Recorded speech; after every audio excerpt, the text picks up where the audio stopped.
Denia is a powerful fusion rectifier sub-DPS that can significantly increase the overall damage of fusion burst and tune strain teams. Her rotation is relatively easy to master, so you can skip straight into it if the terminology gets too confusing. Welcome back. Here's another quick and easy simple 5-minute guide on Denia. As usual, stick around until the end for the giveaway. First up, let's break down Denia's kit. She has two main modes, Fusion DOT and Tune Strain. Some of her skills will differ depending on her mode, which I will cover later on. Other than that, she also has two forms, a light and dark form. We're gonna start off with her Resonance Liberation first, which is her ultimate.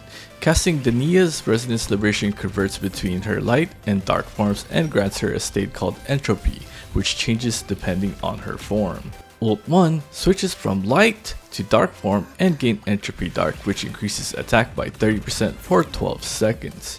Ult 2 switches from dark to light form and gain Entropy Light, which gives 1 Forte point per second for 30 seconds. Also generates a field for 30 seconds which pulls enemies once every 4 seconds. Now let's talk about Denia's Forte. She has 3 main Fortes, one in light form, one in dark form, and these 3 crystals at the bottom of both forms. Her light Forte holds up to 100 points, and to gain these points you get 25 on intro and skill, 20 from inherent skill every 12 seconds, basic attack in light form. This light Forte bar converts into dark Forte upon using her first ultimate. In her dark form, her basic attack consumes dark Forte and increases the damage multiplier by 50%. Now moving on to the 3 crystals on the bottom of her Forte. You could obtain 2 from inherent skill every 12 seconds, 1 from any entropy every 12 seconds, and 1 from intro skill. These are used in her dark mode to enhance her resonance skill. Casting resonance skill 2 in dark mode consumes all the crystals and increases the damage multiplier by 150% each. Going back to Denia's ultimate 2, this requires 100 energy to cast and is unaffected by energy recharge. Instead, you gain energy by using basic attack in dark form, which regenerates 100% more energy if consuming dark Forte, and 40 on enhanced skill 2 in dark mode. Everything I mentioned is automatically covered in her short rotation, so you don't have to worry about it. Going over her Concerto, Inherent, and Intro Outro, starting with the intro is the typical that deals fusion damage.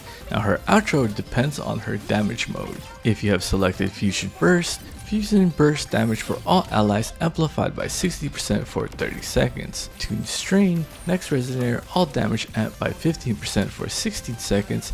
If the next resonator inflicts Tune Strain, gain 40% damage amp instead. Inherent 1, if in combat while in light form, restore 2 crystals and 20 Forte every 12 seconds. Inherent 2, Fusion Burst, when in any entropy, all resonators gain. In Fusion Burst mode, 30% fusion damage bonus. In Tune Strain mode, 10 Tune Break boost. If off-tune buildup rate is over 100%, every 10% extra increased tune break boost by 8 up to 40, max 150% of off-tune buildup rate. Denia has 2 echo sets depending on which mode you select. Under Fusion Burst, she will want to use the 5-piece Chromatic Foam, which grants the incoming resonator 25% fusion damage bonus for 15 seconds on outro. For Tune Strain, she would use the 5-piece set Wheel of Splice Memories, which increases the tune break boost of resonators by 20 for 30 seconds. Now for the substats, you want to aim for crit rate or crit damage and attack percent, resonance liberation percent, and then the energy regen you need at least 125%. As for the weapon, we are going with Forged Dwarf Star, followed by Cosmic Ripples and Yinlin's String Master. Here are some of her playable teams. You can pause the video or check out my gameplay video with her teams fully featured in it. Now for the easy rotation, start with your support, then intro to Denia. Look at the bottom of her Forte bar and start spamming basic attack until you see that Forte go up. Quickly follow it up with the skill and then ultimate. Once you have activated the ultimate, press the skill twice and just spam basic attack, skill, and echo until your ultimate is up, and then outro. As usual, the sequences is saved for another video with a side-by-side comparison, but I may not have enough time this time around, so feel free to pause the video while I show you the simple text version of the sequences if you have trouble understanding the default description. Alright, we hit the 5-minute mark. If you found this video useful, don't forget to like, share, and subscribe so that you don't miss out on my other Wuthering Waves guides and showcases. I will be giving away 3 winners $30 pack to the lucky commenters below. So that's 3 winners, $30 each. Winners are announced publicly on my Discord using a website selector. So good luck to everyone, and thank you for watching, and see you all in the next video.